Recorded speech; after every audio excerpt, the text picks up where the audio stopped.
Hello everyone, here's an updated Rogvold guide after the last one was taken down. This time I'm using BlackDeath gameplay footage after getting permission. I want to make a formal apology to GrimHacks or Zemaria Costa for using his gameplay footage without his permission. I thought it was fair play the way I edited it and gave him credit, but I'm sorry and I won't do it again. Oh, and by the way, since you made fun of me for not being able to dodge and dying to AoEs with lag, here's what the lag looked like. Good luck dodging anything with that kind of lag. Now onto the video. He's gonna stop his enemies with his dragon power.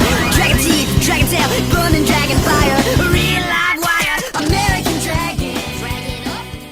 The Sinister Citadel is home to Rogvold and his shadows, as well as skeletons and night guests. In this area, watch out for random lightning strikes, as well as the random spawning night guests and additional spawning shadows. The new ghost type enemies sometimes turn invisible. When they're invisible, you cannot attack them. They cannot be snuck up on or be affected by traps because they have no legs, and they are immune to scrolls of control and terror. However, they may still be affected by poison, edicts of exile, and the insta-kill effect from the night guest sickle. Beware, their attacks will slow you and heal themselves, so be prepared to kill them quickly. The random lightning that occurs around the map deals 110 base damage and will also heal them for 100% of the damage you take and can heal multiple damage shadows at once. Shadows have 150 HP and no armor. They do 30 base damage per second and heal for half of the damage dealt. The healing amount is truncated. Shadows also have a larger than normal aggro detection radius and teleport a short distance once they are close to you. Skeletons have 70 HP, no armor, and random low to mid tier weapons. Rogvold has about 1,850 max HP and no armor. Depending on how long you take to kill him, he has around 4,000 HP due to his continuous healing. Rogvold's regular attack does 56 base damage per second and he heals for 40% of the damage dealt. Again, his healing is truncated. His normal attacks also have about a 3% chance to freeze you for about 2 seconds, so make sure you have a high rank of unstoppable. If you don't, farm Eisenborg in the Dungeon of the Forsaken more. Besides the normal slowing and self-healing the other shadows do, Rogvold can summon extra lightning. If you see glowing blue circles on the ground, run. His lightning strikes do 95 base damage. Both the random lightning and his extra lightning will heal him for 100% of the damage you take. For equipment, here's what BlackDeath brought with him,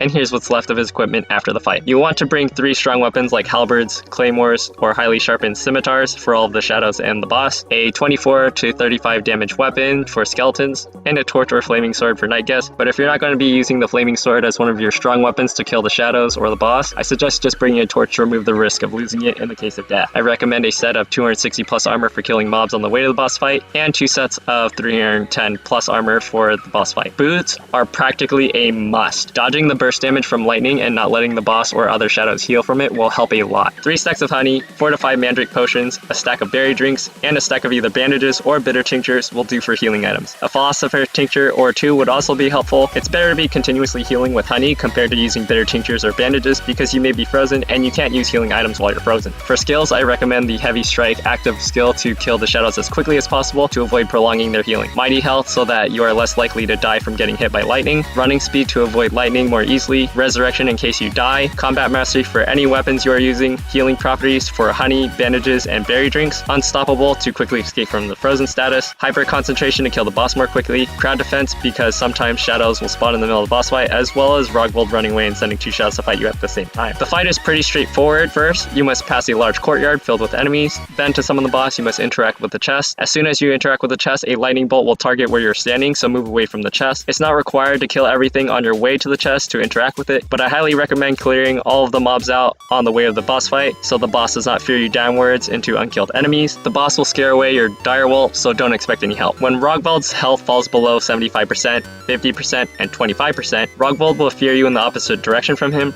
run away, and summon 2 shadows. The fear lasts until you take damage or until it ends. It lasts until it ends. Good job describing that, devs. Depending on how your armor is holding up, you should switch it out the moment you get feared. If you have time, also replenish your healing items in your pocket. When Rogvold sends the 2 shadows to fight you, he only returns once both of the summoned shadows are killed. So if your armor suddenly goes into the red while fighting the summoned shadows, kill one of them, switch your armor out, and then kill the remaining shadow to continue the boss fight. Always remember to avoid the blue circles so that you don't take massive damage and heal the boss. Other than that, good luck defeating Rogvold. That's all for this video. If you guys liked the guide, please leave a like and share it with your friends. We're halfway to 1,000 subscribers, so if you haven't subscribed already, please do so. Thanks to the supporter creator program, I will be able to do a giveaway once I reach 1,000 subscribers and finally be able to give back to you guys. Thank you all so much for watching, and remember, I will always love you.